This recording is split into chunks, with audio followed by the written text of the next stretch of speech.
mula sa hilatsa ng mukha, kurbada at kilos.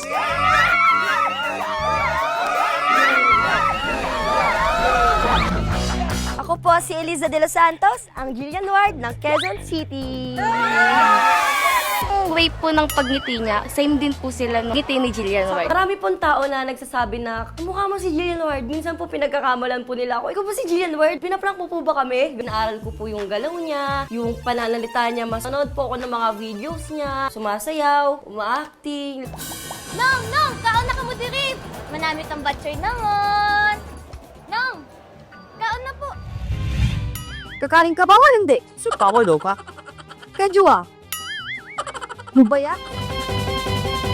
Nasabi ko pa sa Salawin, ganda mo no? Swerte ka din talaga mo kamukha ang artista eh. Tapos yung kamukha mo po, sikat na sikat pa. Grabe.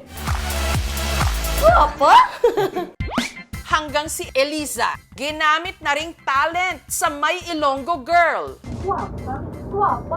Nakasama ko na po si Jillian Ward sa mga event, mga content. Nag-TikTok po kami. Sobrang bait niya. Smoother and softer skin. Cut! Ano ba yan? Sugar yung kapatid mo, tigas ng dila. Samantala, may isa pang Jillian Ward variant dito sa Cotabato City, sa Mindanao.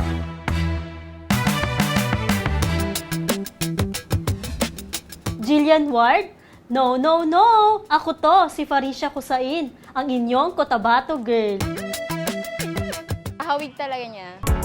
Siya si Farisha. Maalala ko po, may nag-viral po na picture ko po. Kapatid picture ni Jillian. Tapos sabi nila kamukha ko daw. May mga nagpapa-video great din po sa akin. Nagpapa-picture din po. Yung ilong namin matangos. Yung lips namin maliit. Yung mata namin chinita. Siguro magka-vibes kami. Charis. Talagang nung bata pa siya, nagigil ako kasi maganda, pretty talaga, cute na bata. Pagod ako, Francis. I had a long day. Kung si Venice suplada, si Farisha palaban. Mayong aga po. You're late. Alam mo, may photoshoot ako ngayon, diba? Pati ka lang dumatay. Pinapaglaban ko po kung anong meron ako. Ayoko po yung binababa ako ng mga tao. Hiwalay na ang mga magulang ni Farisha. Nandito po ako ngayon sa lola ko nakatira. Side po siya ng tatay ko po. For very close kami kasi ako na yung tumatay yung nanay nila. Yung dalawang lola ko po kasi, ako po talaga yung nagbantay sa kanila. So yun po yung purpose ko, yung matulungan sila. Pero paano na lang kaya kung ang tatlong Jillian Ward magharap-harap? Si Farisha lumipad pa Maynila. Wala siyang kaide-ideya na may sosorpresa sa kanya. Hihiligin. Uy, makakry.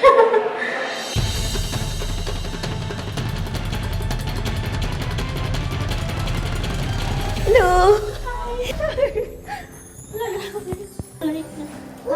Basta po. Okay lang. Ang ganda mo po kung Hi. Ikaw rin. Basta po. Kamusta po biyahe mo po dito? Pero teka, parang may iba. Po, may pagtatapat ako. Yes po. Hindi po ako si Jillian. Yes po. Pero kamukha ko siya. Noong una ko siya nakita, parang si Jillian talaga. Pero nung nagsalita siya, hindi siya si Jillian. So, hindi ka naman talaga ma-prank. Di, ang ganda niya po. Ikaw rin. Umuha ka sa labi, no? Ay, Char. Ang dalawa, kumasa rin sa acting challenge.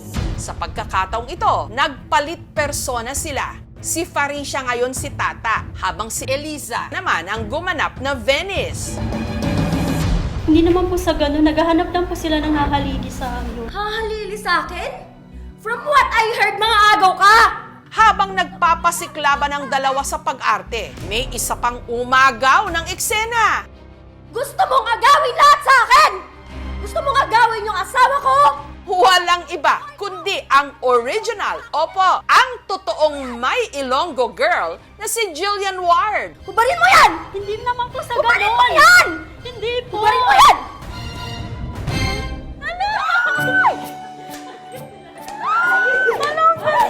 Hello! Welcome ulit! Hello! Hello, nice to meet you. Hello. kasama ang love interest ni Tata at Venice na si Michael Sager. May challenge kami para sa inyo. So, ang challenge namin ay, sino mas magaling magpakilig?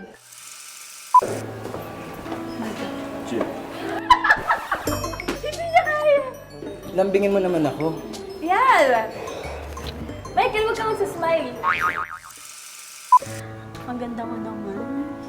Ano naman ako dito? Sinabi ako maganda. Thank you so much.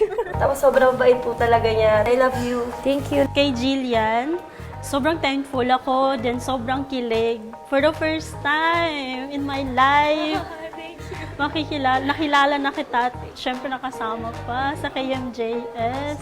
Oh my gosh. Kay Ate Faricia, nakikita kita sa Facebook feed ko. May mga nagtatag sa akin since mga 14 years old ako.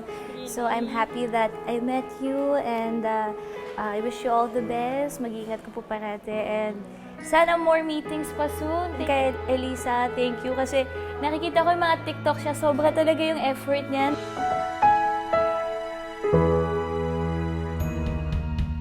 Nakakatuwa na ang kanilang kamukha, idolo pa nila. Ikaw, sino ang ka-look-alike mong sikat?